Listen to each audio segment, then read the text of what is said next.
இந்த எம்எல்ஏ இங்க ராஜினாமா பண்ணி அங்க போறதா, அந்த கட்சியில இருந்து இங்க வரதா, அப்படி இங்க வரதா, அங்க போறதா, அங்க வரதா, இதுதான் பேசிட்டு இருக்கிறாங்க. எனக்கு துடிச்சிட்டு இருக்குது. ஏயா நேத்து கர்நாடகா வனவிலங்கு வாரியம், கர்நாடகா வைல்ட் லைஃப் போர்டு நேத்து மேகதாது அணை கட்டு திட்டமிட்டிருக்கின்ற அந்த இடத்துல போய் ஆய்வு பண்றாங்க.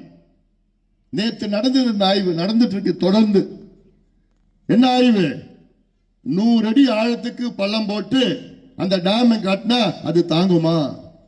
நிலநடுக்கம் வருமா? அந்த பகுதியில் எவ்வளவு வன விலங்குகள் இருக்கு, எவ்வளவு காடு அழிப்பாங்க, எவ்வளவு மரங்கள் அழியும், இந்த கணக்கெடுப்பு நடந்துட்டு இருக்கு வேகமா.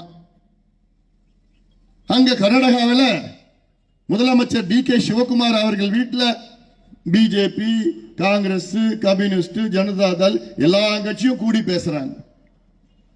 தமிழ்நாட்டில் பேரம் நடந்துட்டு இருக்கு. நீ இங்க வந்துரு, நான் அங்க போறேன், அதுக்கு 30 கோடி கொடுக்குறேன், 50 கோடி கொடு, இப்படி பண்றேன், அப்படி பண்றேன்னு.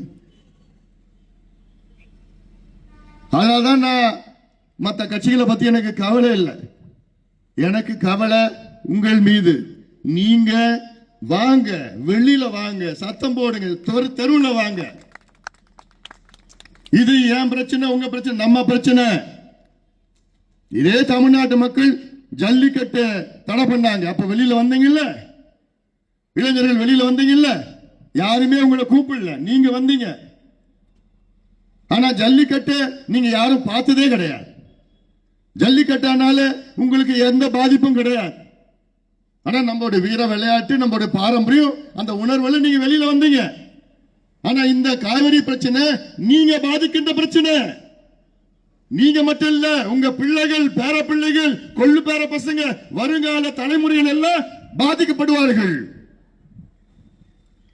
அதனால்தான் சொல்றேன், நீங்க ஒவ்வொருவரும் பாதிக்கப்பட போறீங்க.